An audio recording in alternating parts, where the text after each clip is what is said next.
कलिकुंडदंड श्री पार्श्वनाथाय धरणेन्द्र पद्मावती सहिताय अतुल बल वीर पराक्रमाय सर्व विघ्न विनाशनाय हमलवरिं भमलवरिं ममलवरिं रमलवरिं गमलवरिं झमलवरिं समलवरिं खमलवरिं रूं नमः स्वाहा। कल्याण मंदिर मुदार मबद्ध भेदी भयाप्रद मानंदित मंग्री पद्म संसार सागर निमज्जद शेष जंतो पोताय मानमवेनम जिनेश्वरस्य। ओम ह्रीं अर्हं नमो पासं पासं फणम् ओम नमो भगवते अभीष्टकार्य सिद्धिं कुरु कुरु स्वाहा।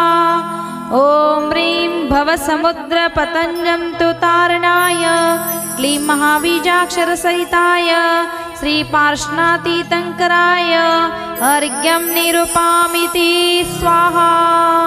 यश स्वयं सूर्यगुरुर्गरिमाम्बुरासे स्तोत्रं सुबेस्त्रतमतिर्न बिभोर्वेदातुं तीर्थेश्वरस्य कमेठास्मै धूमकेतुस्तस्याहमेष किल संस्तवनं करेसे। ओम ह्रीं अर्हं नमो दव्वाकराय ओम नमो भगवते अभीष्टकार्यं सिद्धिं कुरु कुरु स्वाहा। ओम ह्रीं अनंतगुणाय क्लीं महाबीजाक्षर सहिताय श्री पार्श्वनाथ तीर्थंकराय अर्घ्यं निरूपामिति स्वाहा। सामान्यतोऽपि तव वर्णयुतं स्वरूपे अस्मादृशाः कथमधीश भवन्तगीता दृष्टोऽपि कौशिकशिशुर् यदि वा दिवान्धो रूपं पिरोपयति किं किल घर्मरश्मिः। ओम ह्रीं अर्हं नमो समुद्धे भयं साम्यति बुद्धिनम् ओम नमो भगवते पद्मद्रह निवासिन्ये नमः स्वाहा। ओम ह्रीं छिद्रूपाय क्लीं महाबीजाक्षर सहिताय श्री पार्श्वनाथाय तीर्थंकराय अर्घ्यं निरूपामिति स्वाहा। मोहं क्षयादनुभवन्नपि नाथ मर्त्यो नूनं गुणान् गणयुतं न तव क्षमेत कल्पान्तवान्ते पयसाः प्रकटोऽपि यस्मान् नियेत केन जलधेर्ननु रत्नराशिः। ओम ह्रीं अर्हं नमो धम्मराय जयतिये ओम नमो भगवते ह्रीं श्रीं क्लीं अर्हं नमः स्वाहा। ओम ह्रीं गहनगुणाय क्लीं महाबीजाक्षर सहिताय श्री पार्श्वनाथ तीर्थंकराय अर्घ्यं निरूपामिति स्वाहा। अभ्युद्धतोऽस्मि तव नाथ जटाशयोऽपि कर्तुं स्तवं लसते शङ्खे गुणाकरसे बालोऽपि किं न निज बाहो युगं वितत् विस्तीर्णतां कथयते स्वधियाम्बुरासेः। ओम ह्रीं अर्हं नमो धनबुद्धिं कराय ओम ह्रीं पद्मिने नमः। ओम ह्रीं परमोन्नतगुणाय क्लीं महाबीजाक्षर सहिताय श्री पार्श्वनाथ तीर्थंकराय अर्घ्यं निरूपामिति स्वाहा। ये योगिनामपि न यान्ति गुणास्तपेशे वक्तुं कथं भवति तेषु मवावकाशः जाता तदेव मम संचितकारितेयं जल्पन्ति वा निजगिरा ननु पक्षिणोऽपि। ॐ ह्रीं अरहं नमो पुत्त इच्छीकराय।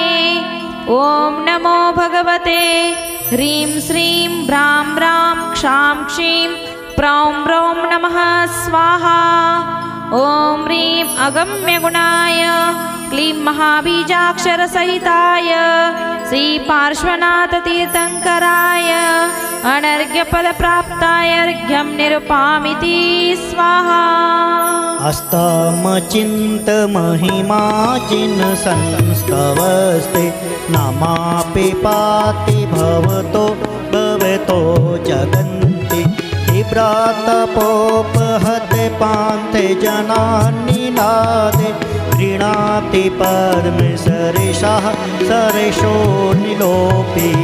ॐ ह्रीं अरहं नमो महानं झानाय।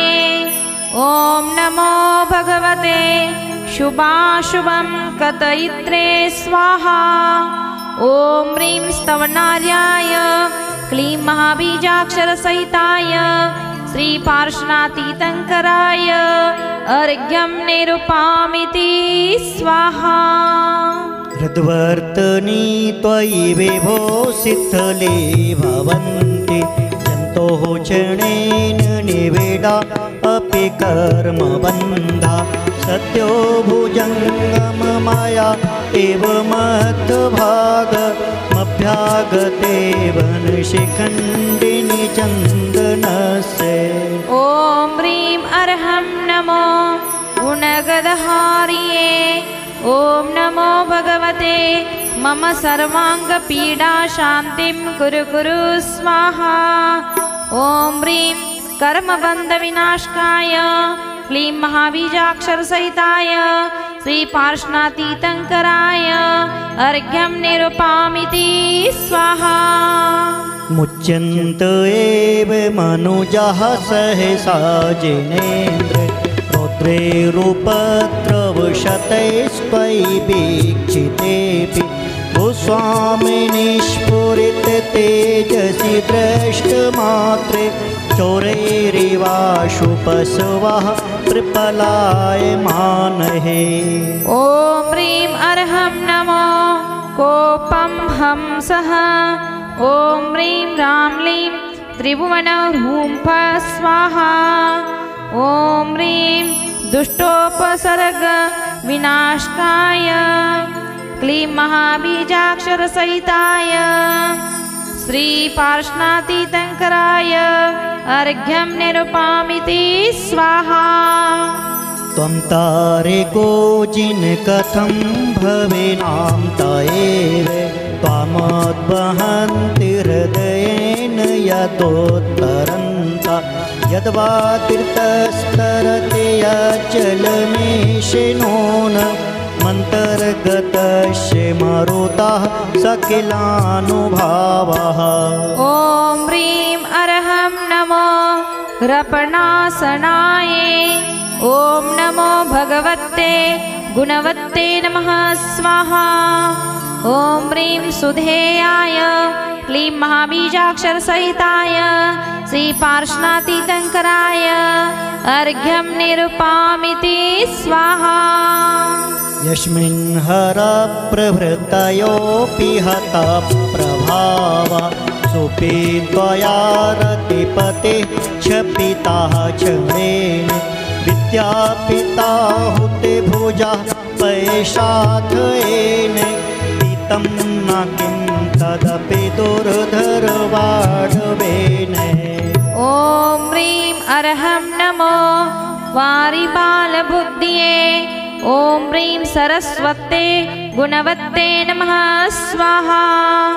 ॐ ह्रीं अनङ्गमनथनाय क्लीं महाबीजाक्षरसहिताय श्रीपार्श्वनाथतीर्थङ्कराय अर्घ्यं निरुपामिति स्वाहा स्वामिन्नल्पगरीणामपि प्रपन्ना स्वं कन्तुवाह कथमहो हृदये दधानः जन्मोदधिं लघुतरन्तलीलाघवेन चिन्त्यो न हन्त महतां यदेवा प्रभावः ॐ ह्रीं अर्हं नमो अग्गलभयवज्जनाय ॐ नमो भगवते चण्डिकायै नमः स्वाहा ॐ ह्रीं अतिशयगुरुवे क्लीं महाबीजाक्षरसहिताय श्रीपार्श्वनाथतीर्थङ्कराय अर्घ्यं निरुपामिति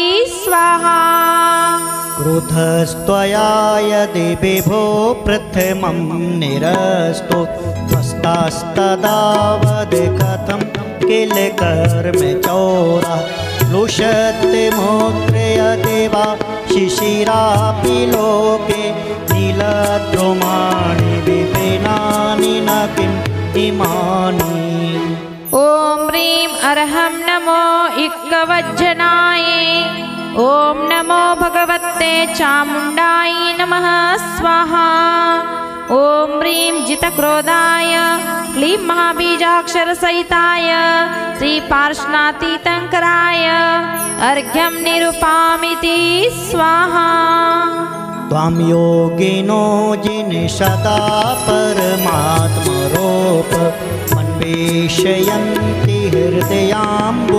हृदयाम्बुजकोशकेशे भूतस्य निर्मलरुचिर्यदेवा किमन्ये दक्षस्य सम्भव पदं ननु कर्णिकायाः ॐ ह्रीं अर्हं नमो मोजसनझूसनाय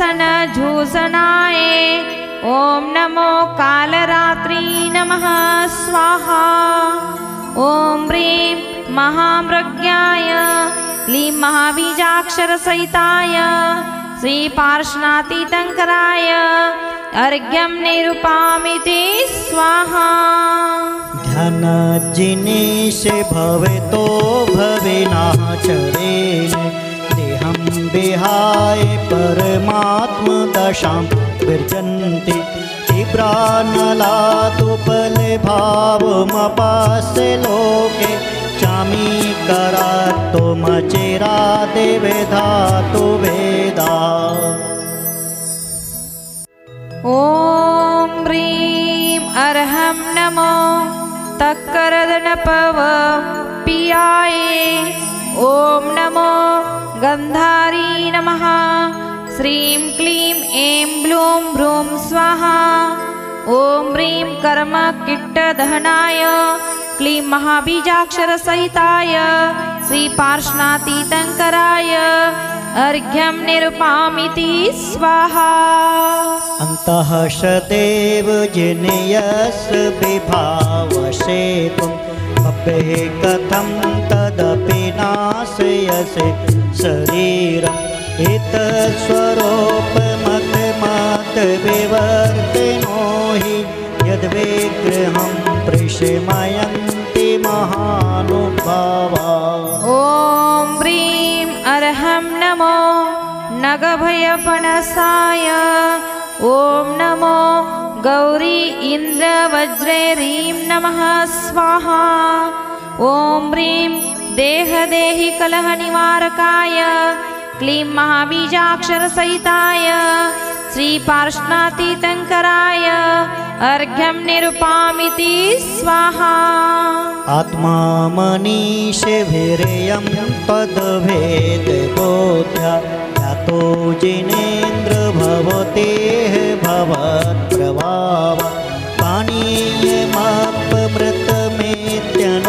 पानीयमपमृतमेत्यनुचिन्तमानं किं नामेनो विषविकारमपकरोति ॐ ह्रीं अर्हं नमो कोट्टबुद्धिनाशये ॐ नमः धृतिदेव्ये ह्रीं श्रीं क्लीं ब्लूं ऐं द्रां द्रीं नमः स्वाहा ॐ ह्रीं संसारविषयसुधोपमाय क्लीं महाबीजाक्षरसहिताय श्रीपार्श्वनाथतीर्थङ्कराय अर्घ्यं निरुपामिति स्वाहा।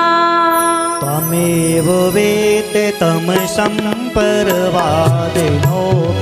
नूनं विभो हरिहरादिदेया प्रपन्नः किं काचे कामलभिरेषितोऽपि शङ्कुः नो गृह्यते विविधे वर्णविपर्यडे। ॐ ह्रीं अर्हं नमो पासे सिद्धा सुनन्ति। ॐ नमो मतिदिव्ये विषनिर्निशन्ये नमः स्वाहा। ॐ ह्रीं सर्वजनबन्धाय क्लीं महाबीजाक्षरसहिताय श्रीपार्श्वनाथतीर्थङ्कराय अर्घ्यं निरुपामिति स्वाहा। धर्मोपदेश समये सविधानुभावा काष्ठां जनो भवति ते तरोपशोक अप्योत्गते दिनपतौ समहिरोऽपि किं वा विबोधमुपयाति न जीवे लोकः। ॐ ह्रीं अर्हं नमो अकिङ्गदेनाशये। ॐ नमो भगवते ह्रीं श्रीं क्लीं क्षां क्षीं नमः स्वाहा। ॐ ह्रीं अशोकरक्षविराजमानाय क्लीं महाबीजाक्षरसहिताय श्रीपार्श्वनाथतीर्थङ्कराय अर्घ्यं निरुपामिति स्वाहा। चित्रं विभो कथं वाङ्मुखवृन्तमेव विश्वक्पतत् विरलासुरपुष्पवृष्टि त्वद्गोचरे सुमनसां यदेवा मुनीश गच्छन्ति नो नमगये हि वन्दनानि। ॐ ह्रीं अर्हं नमो गहिलगयेनायसये। ॐ नमो भगवते ब्रह्मणाय नमः नमः स्वाहा। ॐ ह्रीं सुरपुष्पवृष्टिशोभिताय क्लीं महाबीजाक्षरसहिताय श्रीपार्श्वनाथतीर्थङ्कराय अर्घ्यं निरुपामिति स्वाहा। स्थाने गभीरहृदयो दधि सम्भवाय पीयूषितां तव गिरः समुदीरयन्ति हित्वा यतः परमसम्मदसङ्गभाजो भव्याभृजन्ति तरसापि जरामरत्वम्। ॐ ह्रीं अर्हं नमो पुप्पियं तरुपत्ताये। ॐ नमो भगवतीत्ते पुष्पपल्लवकारिणी नमः स्वाहा। ॐ ह्रीं दिव्यध्वनिविराजिताय क्लीं महाबीजाक्षरसहिताय श्रीपार्श्वनाथतीर्थङ्कराय अर्घ्यं निरुपामिति स्वाहा। स्वामिन् सुदूरमवनं समोत्पतन्तो मन्ये वदन्ति शुचयः सुरचामेरोग विस्मयेन तिं विदति मुनिपुङ्गवाय तेनो निमूर्धुगतयः खलु सोतभावः। ॐ ह्रीं अर्हं नमो परुपत्तफणासये। ॐ नमो पद्मावत्ते भमलवर्युं नमः स्वाहा।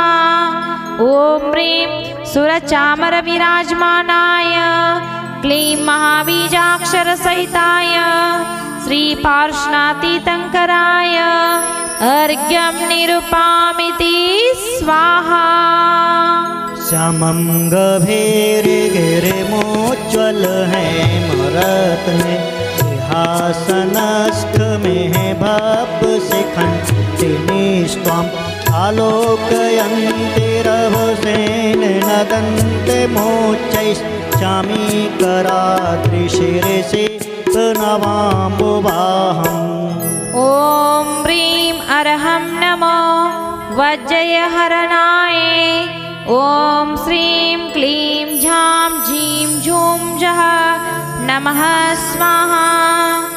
ॐ ह्रीं पीठत्रयनायकाय क्लीं महाबीजाक्षरसहिताय श्रीपार्श्वनाथतीर्थङ्कराय अर्घ्यं निरुपामीति स्वाहा।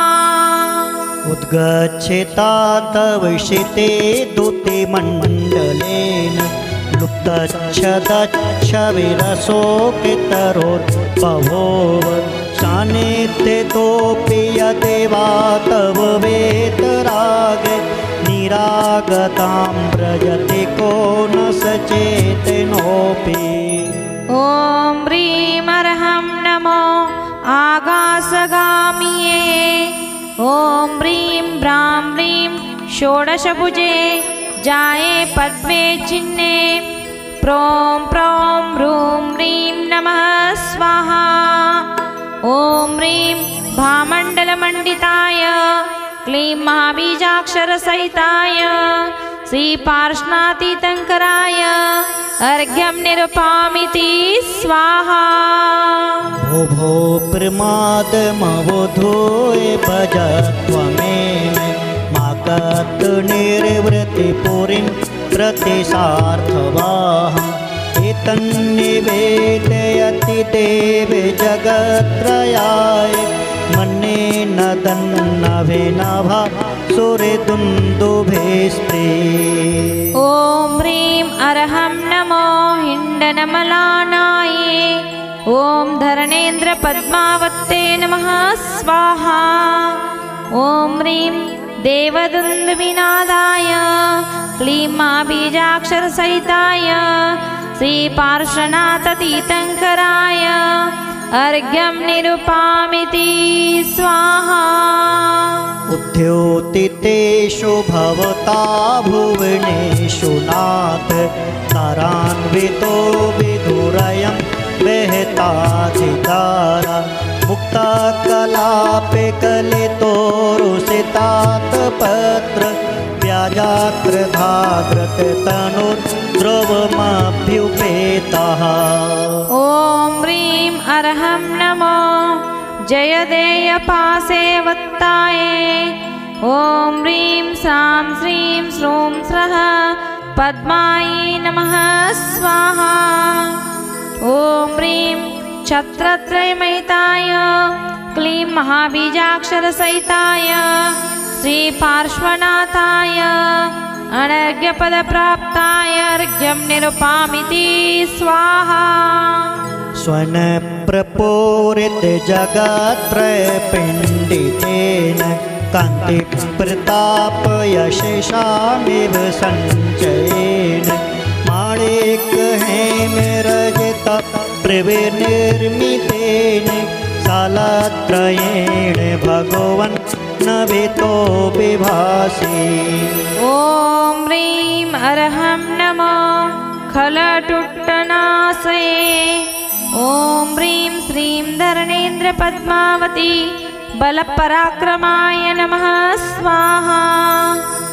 ॐ ह्रीं शालत्रयाधिपतये क्लीं महाबीजाक्षरसहिताय श्रीपार्श्वनाथतीर्थङ्कराय अर्घ्यं निरुपामीति स्वाहा।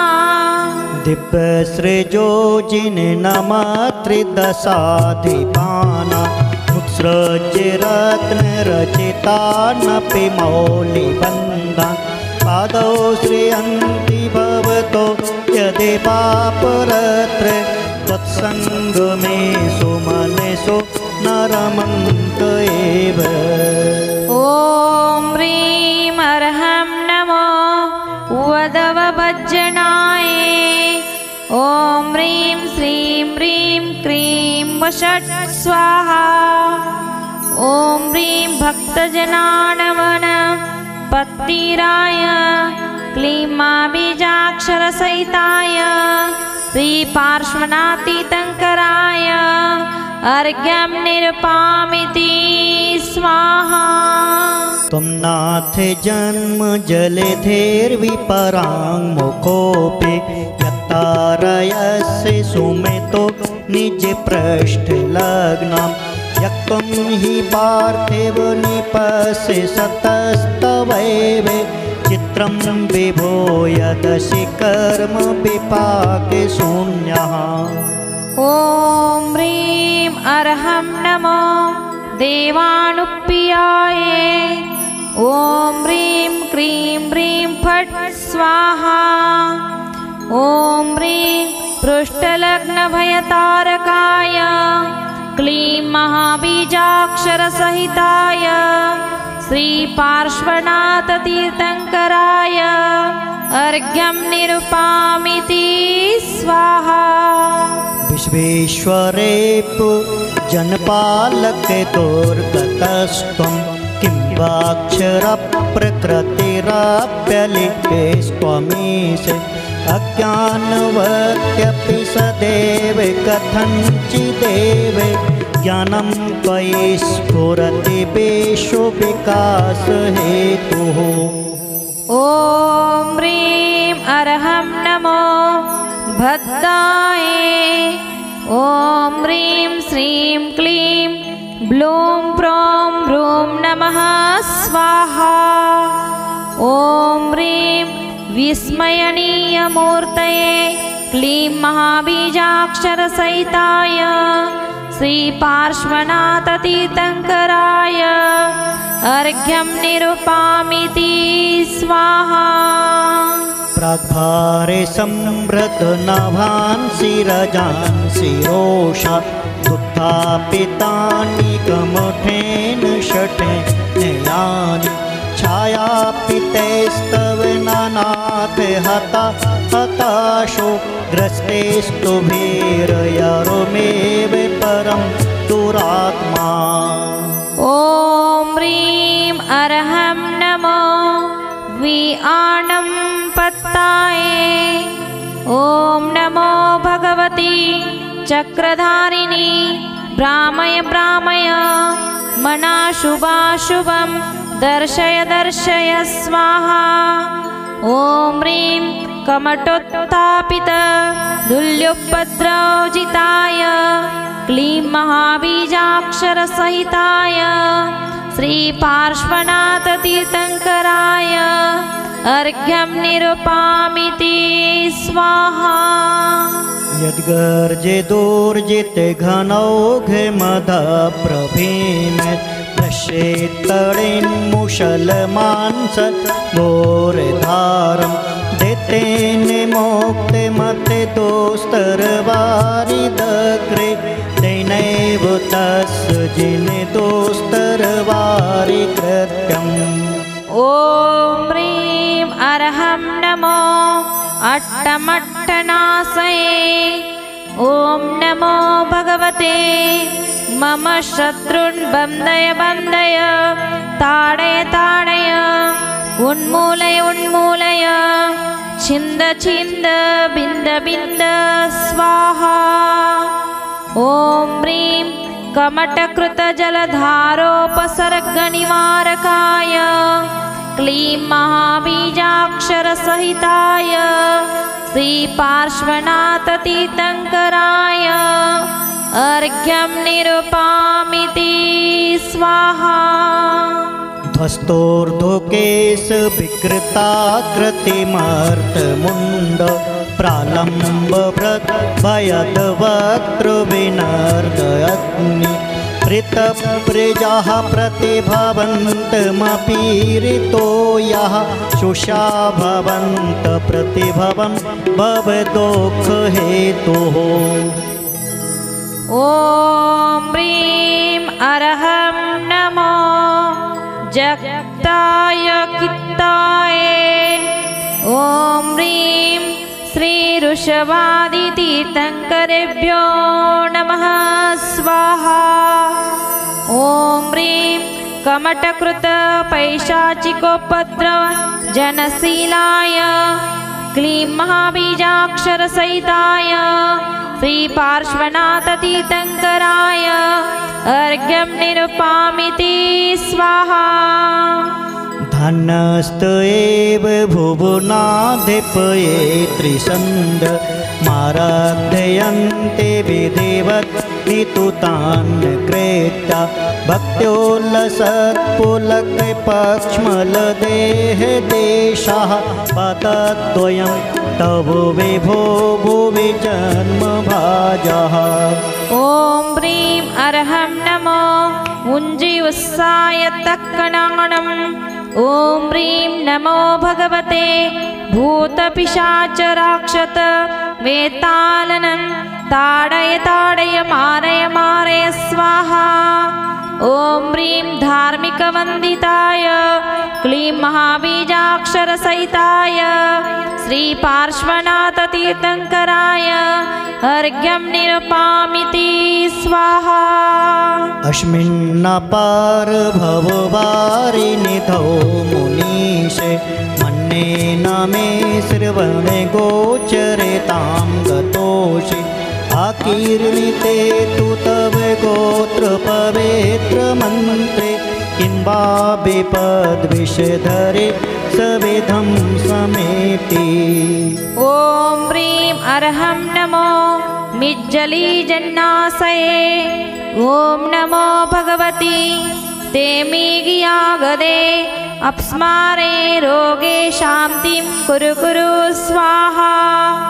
ॐ ह्रीं पवित्रनामधेयाय क्लीं महाबीजाक्षरसहिताय श्रीपार्श्वनाथतीर्थङ्कराय अर्घ्यं निरुपामिति स्वाहा।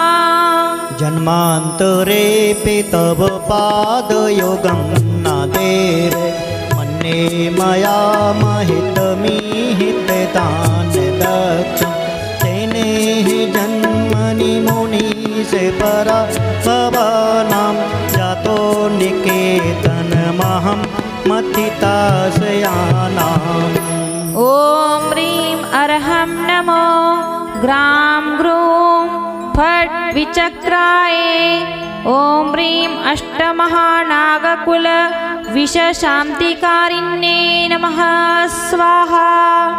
ॐ ह्रीं पूतपादाय क्लीं महाबीजाक्षरसहिताय श्रीपार्श्वनाथतीर्थङ्कराय अर्घ्यं निरुपामिति स्वाहा। नूनं नमोऽस्ते मेरा वृत्तिलोचनेन पूर्वं विभो सकृतपि त्रिपिलोकितोषे मर्मा विभो विधुरयन्ति हि मामनर्था पृथक् प्रबन्धगतयः कथमन्यते। ॐ ह्रीं अर्हं नमो होबिरीं खोबिये।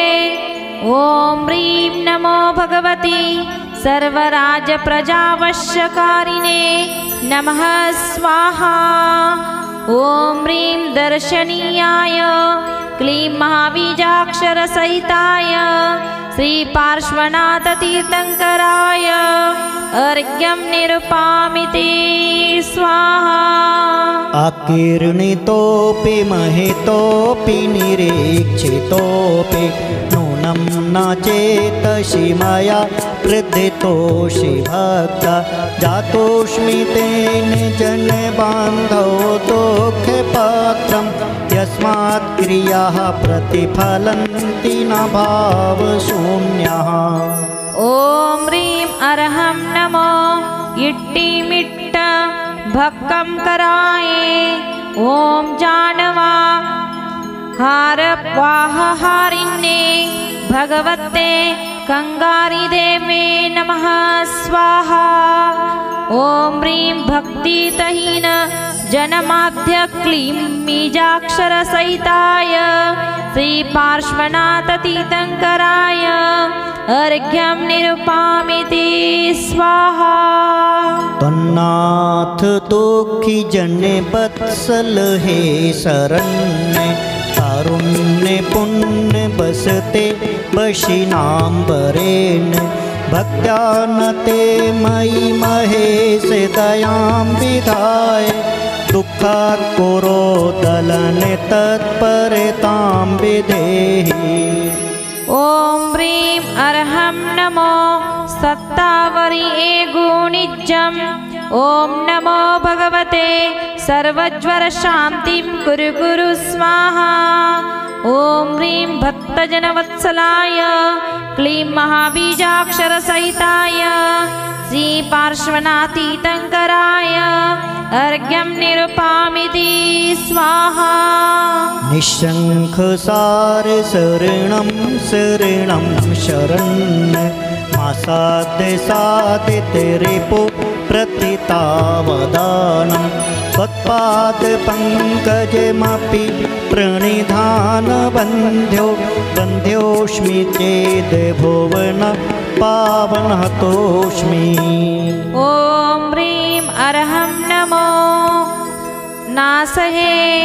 ॐ नमो भगवते नमः स्वाहा।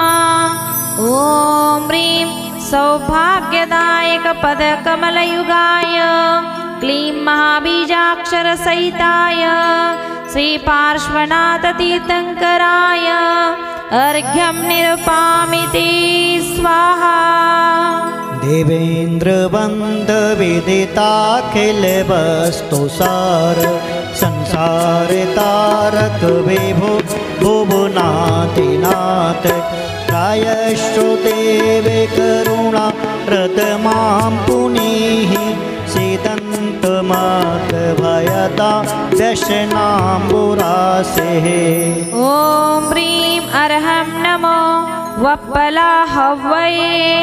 ॐ नमो भगवते वम्बयारि नमो ह्रीं क्लीं ऐं ब्लूं नमः स्वाहा।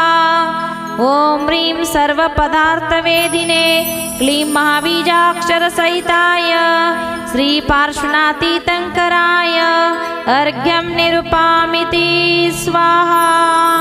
यद्धस्ते नाथ भवतङ्घ्रिसरोरुहाणां भक्तेः फलं किमपि सन्ततसञ्चिताय